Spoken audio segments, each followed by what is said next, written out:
Welcome to AI World TV, your go-to destination for everything artificial intelligence. Discover the captivating landscape of AI, where advanced technology finds real-life application. Subscribe to AI World TV for webzine articles, reports, podcasts, videos, live events, and latest trends. Hear from top industry leaders and discover how AI is transforming industries and our daily lives. Welcome back to the deep dive. Today, we're setting aside the chatter about, chatbots and cool software for a bit. Yeah. We're going deep into the physical stuff, the concrete, the wires, the actual physical limits shaping this whole AI revolution. Good plan. It's where the real story is right now, I think. Well, the sources you sent over, they're really something. It's super clear we're not just tracking some software trend or, another .com rerun. Definitely not. This is a huge global build-out. Some people are even calling it the era of the AI factory. Right. So our mission today is to cut through all that hype and really uncover what's driving it, the infrastructure demands, the market forces, even the global tensions. It's all connected. And that focus on the physical, the actual foundations, that's really why this feels so different from, say, the late 90s bubble. How so? Well, the dot-com boom was more about chasing clicks, network effects, maybe some fiber optic cable. What we're seeing now, it's immediate, massive investment in tangible stuff. Power grids, actual buildings for data centers, the physical chips themselves, fixed assets spread all over the globe. And the money involved is it's staggering. We're talking numbers that sound like government budgets. Yeah, brilliant. Anthropic and FluidStack, for instance, pouring $50 billion into U.S. data centers. Just those two.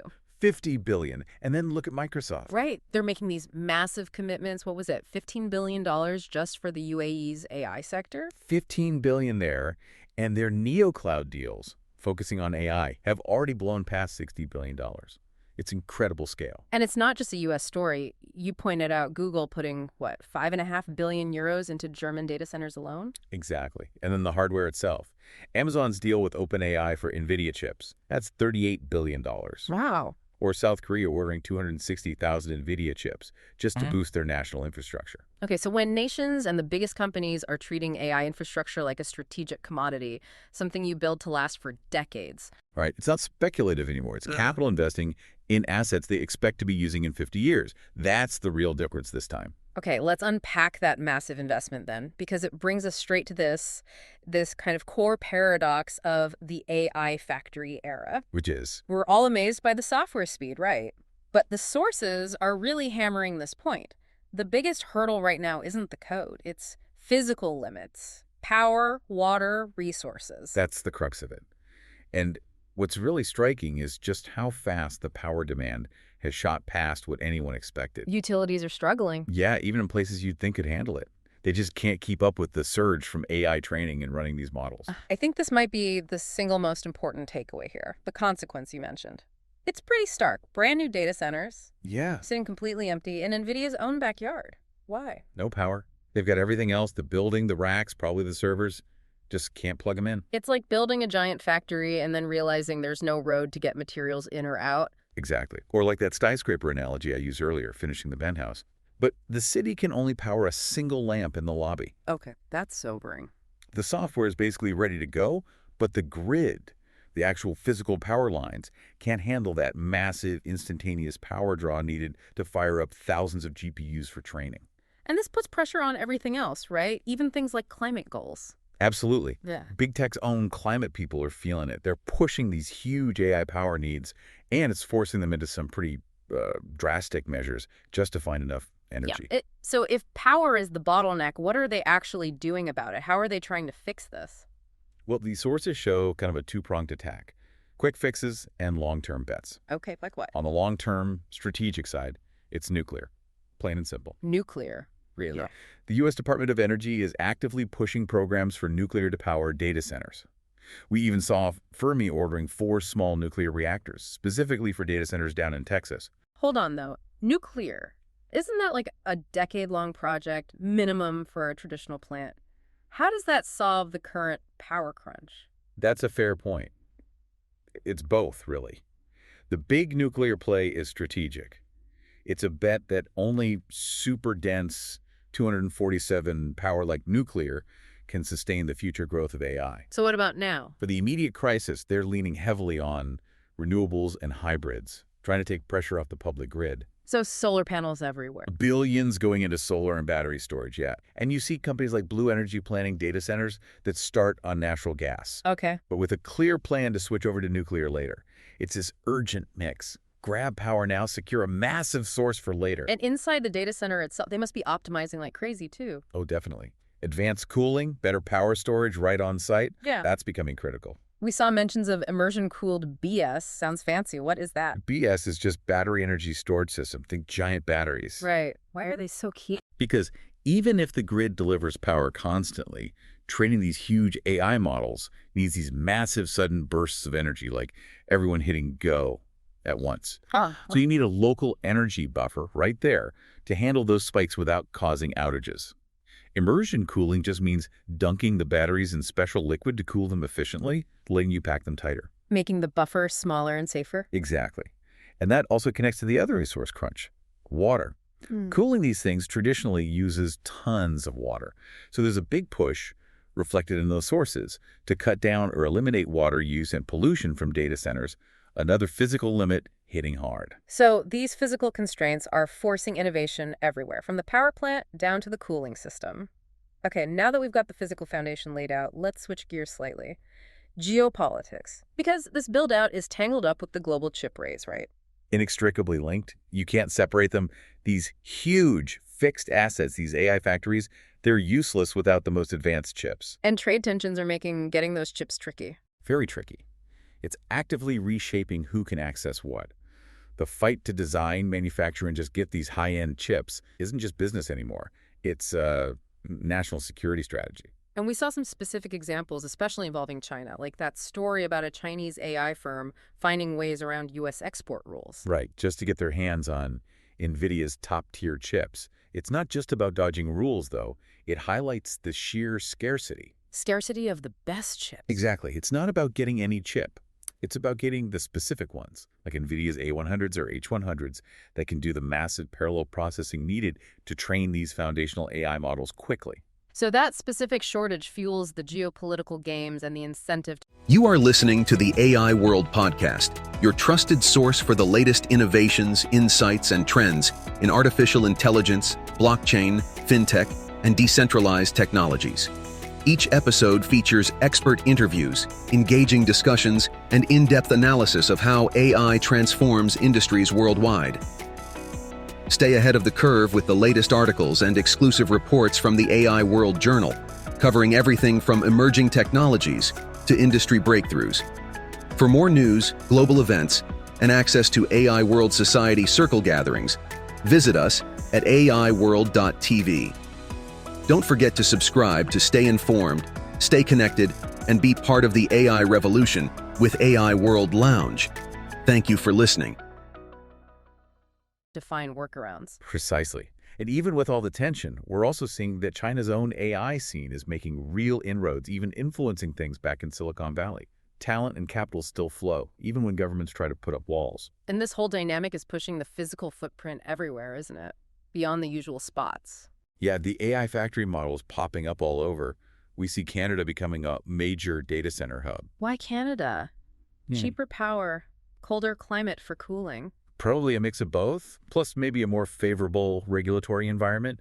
And look at Vietnam being called the next Singapore for data centers. So APAC is booming. Hugely. An $800 billion data center boom expected in the Asia-Pacific region.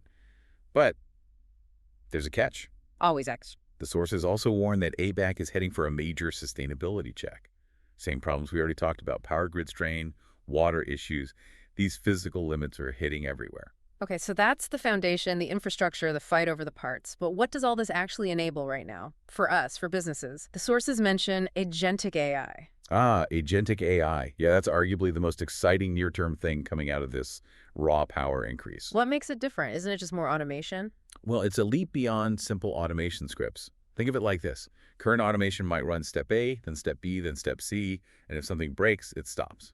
Agentic AI uses the power of these large language models to understand a high-level goal. It figures out the steps itself, executes them, checks if they worked, reacts to errors, changes its plan, all without a human constantly guiding it. So instead of coding A then B, you just tell it, get me from A to Z, and it figures out the best way. Pretty much. And the implications are huge. Huh. One source suggested it could make skills like using the command line totally obsolete. Whoa. Okay, that's a big shift for IT folks. Huge. Yeah. And businesses are already jumping on it. Cisco just launched their Unified Edge platform specifically designed to boost agentic AI out at the network edge. So making networks that can manage themselves more? Moving that way, yeah. Yeah. Transforming operations from just reacting to problems to actually having systems that can achieve goals autonomously. It makes every IT manager ask, is this the future? Systems that heal themselves, optimize themselves. That's the serious business side. But Yeah. this AI power is also spilling into culture in weird ways. There was this one story, an AI country artist. Oh yeah, breaking rust, topping a Billboard chart. Yeah. An AI artist. Is that just a gimmick or? Oh, Well, it's definitely a cultural flashpoint, isn't it? Made possible by the sheer processing power we've been talking about. It really messes with our definition of creativity. and the take on it in one source was pretty strong. They said it proves AI has colonized music. Colonized, that's a strong word, suggests AI isn't just playing along, it's taking over the creative territory. Food for thought. But okay, back to everyday people. How are consumers feeling about AI in general? Well, the sources suggest it's kind of practical. People seem fine with AI and things like shopping where it's useful, low risk. Makes sense. But they want transparency. They want control. They'll accept the AI assistant helping them find shoes, but they want to know it's an AI and be able to, turn it off or adjust it. Acceptance is conditional. Transparency and control. Always the tension point with these powerful, increasingly autonomous systems. Okay, so let's wrap this up. We started asking why this AI boom isn't just another dot-com bubble waiting to pop. And the core finding really is that synthesis of everything we've discussed. This time is fundamentally different because it's built on this massive, tangible, sometimes problematic physical infrastructure. $50 billion data centers, $60 billion cloud deals. These aren't just numbers on a screen. Exactly. They're real assets, real commitments. And building them is forcing huge geopolitical shifts around chips and these intense energy compromises worldwide.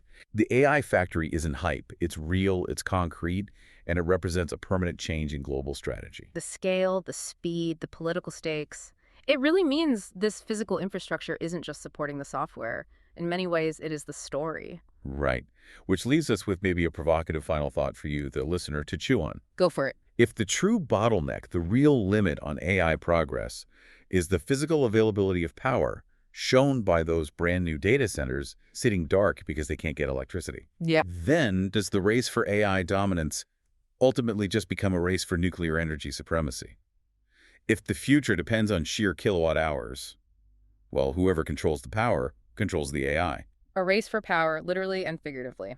Definitely something to think about next time you interact with AI. Thanks for joining us for the deep dive.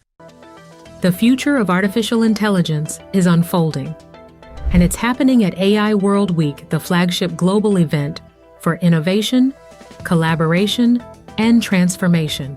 This flagship global AI event is designed to connect visionary leaders, trailblazing entrepreneurs, and influential thinkers to explore the endless possibilities of AI. Experience groundbreaking technology that redefines industries and inspires progress. Join thought-provoking discussions on ethical AI, digital equity, and the transformative role of technology in our world. Build meaningful connections that catalyze innovation and drive impact. AI World Week is powered by AI World Society, a global movement dedicated to advancing AI responsibly and ensuring it serves humanity. Together, we're shaping a smarter, more inclusive, and equitable future. Continue your journey beyond the event with the AI World Journal, offering expert insights, in-depth analysis, and the latest trends shaping the AI landscape. This is your opportunity to lead, to innovate, and to transform the world with AI. AI World Week. We invite you to join us and embrace the AI revolution.